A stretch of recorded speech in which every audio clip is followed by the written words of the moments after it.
हमें बचपन से ही बताया गया कि रावण एक क्रूर और अहंकारी राजा था, जिसने ना जाने कितने ही पाप किए थे और अपने ही भाई को लंका से बाहर फेंक दिया था। पर हमें जो दिखता है वो सच नहीं होता है। जो आपने बचपन से देखा और सुना वो रावण नामक सिक्के का बस एक पहलू था। असल में रावण एक महाज्ञानी था और महापंडित और महाप्रतापी राजा था, जिसे 6 शास्त्रों और 4 वेदों का ज्ञान था। रावण से बड़ा शिव भक्त न कोई था ना कोई होगा।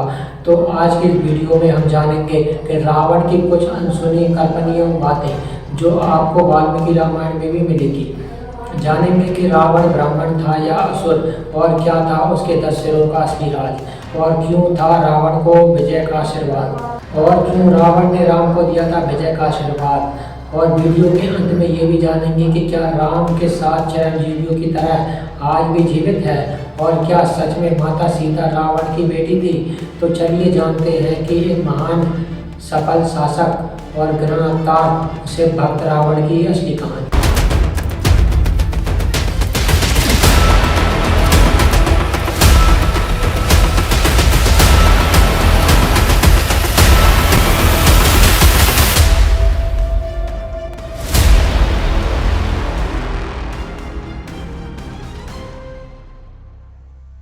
रावण अपनी शक्तियों से तीनों लोगों को जीत चुका था। उसने यम को भी हराकर काल को बंदी बना रखा था। नवग्रह उसके पैरों के नीचे थे। इतना ज्ञान और शक्ति होने के बावजूद रावण अहंकारी था। दरअसल रावण के पिता ऋषि विश्वनाथ थे, जिसने रावण ने शास्त्रों और वेदों को सीखा, जिसके कारण महाज्ञानी और महापंडित कहा जाता है। वहीं पर उसकी माता कैकसी राक्षस कुल की थी, जिसके कारण रावण को राक्षसों को क्रोधित किया। एक और इंटरेस्टिंग बात है कि रावण ब्रह्मा जी के परपोते थे। रावण के दादा ऋषि पुष्य ब्रह्मा के 10 बेटों में से एक थे। रावण ने अपने दोनों भाई कुंभकर्ण और विभीषण के साथ ब्रह्मा जी की कठोर तपस्या की। उसने हजारों सालों तक तपस्या की और रावण हर 1000 वर्ष समाप्त होते ही अपना एक सिर काट के ब्रह्मा जी को अर्पित करता था। और अंत में जब वो अपना 10वां सिर काटने वाला था, तब ब्रह्मा जी उसी की भक्ति से प्रसन्न हुए और उसे भाइयों को वरदान देने को कहा। तब रावण ने अमृता का वरदान मांगा, पर ब्रह्मा जी ने ये कहते हुए मना कर दिया कि ये सृष्टि के नियमों के अनुकूल है।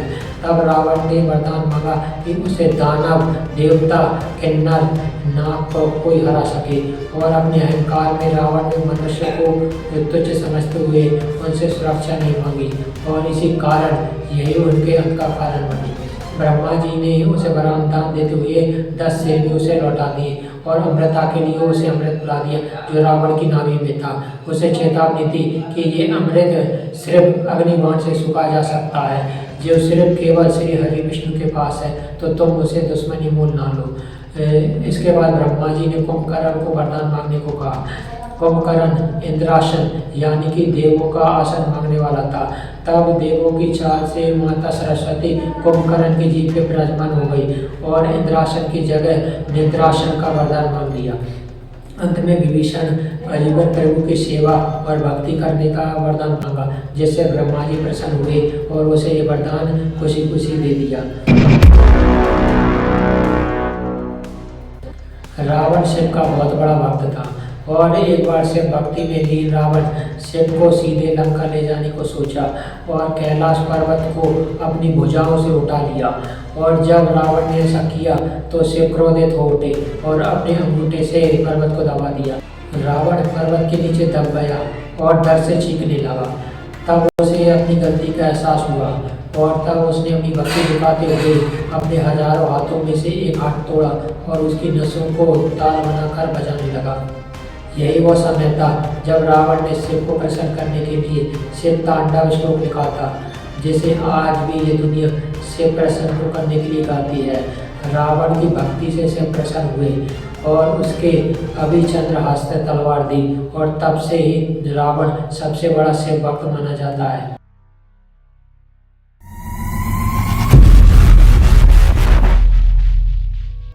क्या रावण के सच में 10 सिर थे? इसे लेकर शास्त्रों में अलग अलग कहानियां मिलती है। कहा जाता है कि रावण को 6 शास्त्र और 4 वेदों का संपूर्ण ज्ञान था।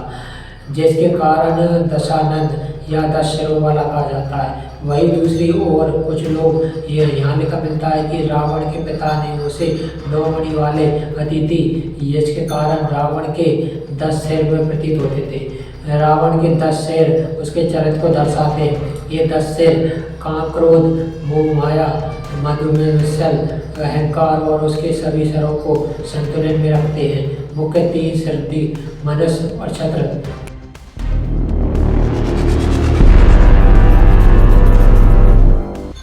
राम सेतु बनाने के लिए राम ने यज्ञ किया और यज्ञ कराने के लिए ब्राह्मण की जरूरत थी, और उस समय रावण से बड़ा ज्ञानी ब्राह्मण और कोई नहीं था। इसलिए रावण को आमंत्रण भेजा और रावण ने यज्ञ में भाग लिया। कहा जाता है कि यज्ञ में प्रति पति को बैठना होता है, जिसके कारण रावण ने सीता माता को मुक्त कर यज्ञ में शामिल किया था। लेकिन कुछ जगहों पर यह देखा जाता है कि रावण ने सीता को मुक्त नहीं किया था, बल्कि उसकी मूर्ति बनाकर उसे बिठाया था। उसे पूजा समापन होने के बाद रावण से राम का जीत का आशीर्वाद मांगा और रावण ने खुशी खुशी जीत का आशीर्वाद दिया। कहा जाता है कि रावण को अपनी मृत्यु का पहले से ही ज्ञात था। उसने अपनी मृत्यु का चाल रचा था, पर उस सच को जानने से पहले हम रावण की असली कहानी जान लेते हैं।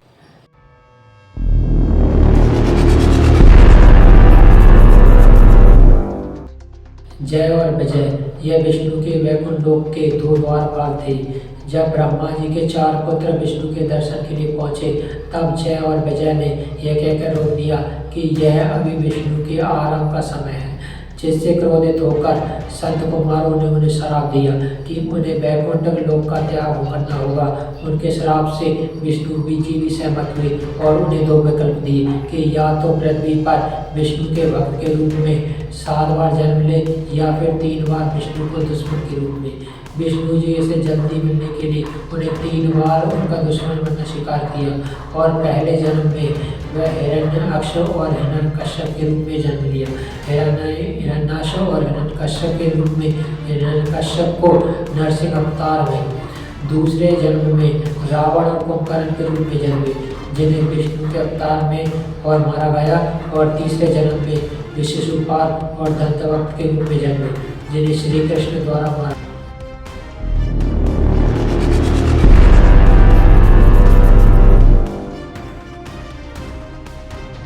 माना जाता है कि माता सीता रावण की मृत्यु का कारण बनी, पर यह पूरी तरह सच नहीं है।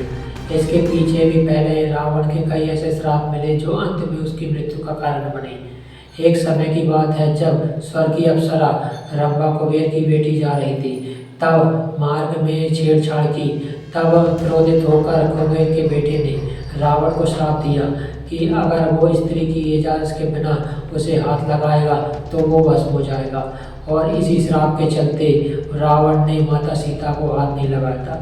दूसरा कि अपनी अहंकार और जीत की चाहत में कई राजाओं को मारता गया, और तब उसने 21वें रघुवंशी राजा हिरण्य को मारा, तो अरण्य ने श्राप दिया कि मेरे ही वंश के राजकुमार द्वारा तुम्हारे मारे जाओगे, और ऐसा ही हुआ। 62 में रघुवंशी राजकुमार राम को रावण को मारा गया। तब कुछ लोगों का मानना है कि रावण मरा नहीं, बल्कि आज भी जीवित है, और कलयुग के अंत के पश्चात और वेद शास्त्रों का ज्ञान देने फिर से आएंगे, और वह अभी लंका के किसी गुफा में है। तो चलिए जानते हैं कि इसलिए असली सच्चाई।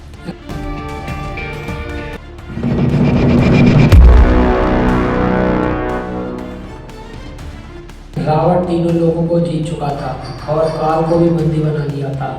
जब वो नागलोक पहुंचा तो नागराज ने हारने से अच्छा रावण से दोस्ती कर ली, और रावण की मृत्यु के बाद नागराजन के शरीर में चले गए और उसे जिंदा करने का प्रयास किया, पर वह असफल हुए। तब उन्होंने रावण के शरीर को शहद और अन्य जड़ी बूटियों की मदद से ताबूत में बंद कर दिया और किसी लंका की गुफा में बंद कर दिया, और माना जाता है कि कलयुग के अंत में फिर आएंगे।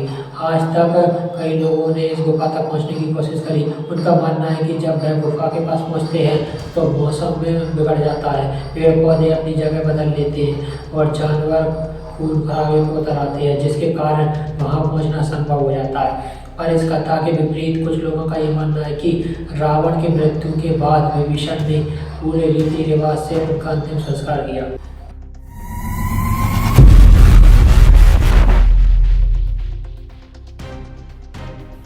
दरअसल रावण एक सफल शासक था जिसके राज्य में लंका विकास किया।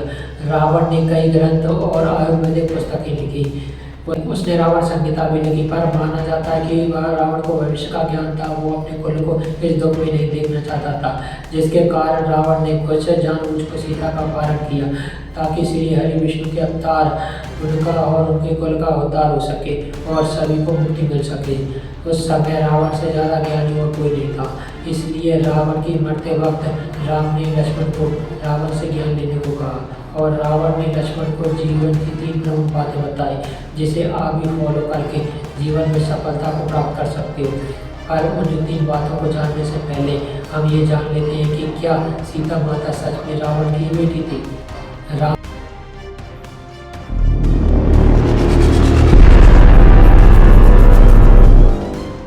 रामायण के जैन वर्जन में हमें ये कहानी देखने को मिलती है कि जिसके अनुसार सीता रावण की बेटी थी।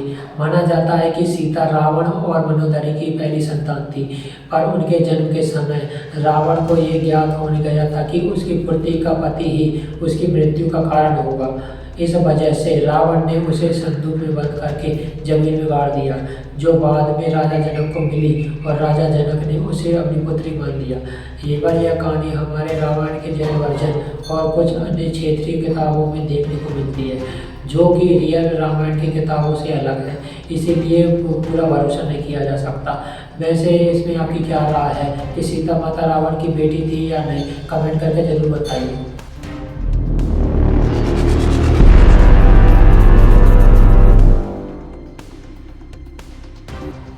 अब हम वह 3 बातें जानते हैं जो रावण ने लक्ष्मण को बताई, जिससे आपको भी अपने जीवन में उतारना चाहिए ताकि आप भी अपने एक सफल इंसान बन सकें। पहली बात यह है कि किसी भी शुभ कार्य को जल्द से जल्द कर लेना चाहिए और अशुभ कार्य को उचित ना हो सके टालना चाहिए। पर रावण ने राम को पहचानने में देर कर दी, जिसके कारण वह मारा गया। दूसरी बात यह है कि हमारे दुश्मन को कभी कम नहीं समझना चाहिए, लेकिन रावण ने जब वरदान मांगा तो अपने अहंकार में उसे मनुष्यों और तुच्छ समझते हुए उनसे सुरक्षा नहीं मांगी और वही उनकी मृत्यु का कारण बनी। तीसरी बात यह कि अपने जीवन का रहस्य किसी को नहीं बताना चाहिए। अपने यहाँ छुप गया। विभीषण को अपनी नाभि में स्थिर अमृत का राज मालूम था, जिसके कारण रावण मारा गया। तो ये है 3 बातें जो आपको इस जरूर ध्यान में रखनी चाहिए।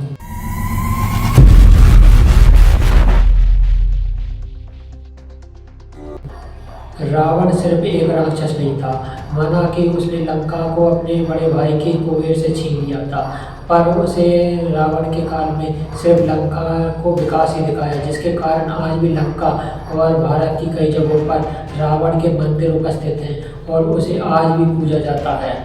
रावण एक महान चिकित्सक और आयुर्वेदिक आचार्य थे और उन्हें भविष्य की बीमारियों का पहले से ज्ञान था। इसकी वजह से आयुर्वेद का 7 पुस्तकें लिखी। रावण जैसा न कोई था न कोई होगा। रावण की शिव भक्ति ने शिव को भी प्रभावित किया था। तो ये थी महान महापंडित महारावण की असली कहानी, जिसकी जिंदगी का असली का एक ही पाप महान था, जिस जीवन का अंत प्रभु श्री राम ने किया। अगर वीडियो से कुछ नया जानने और सीखने को मिला तो कमेंट में जय श्री राम जरूर लिखें।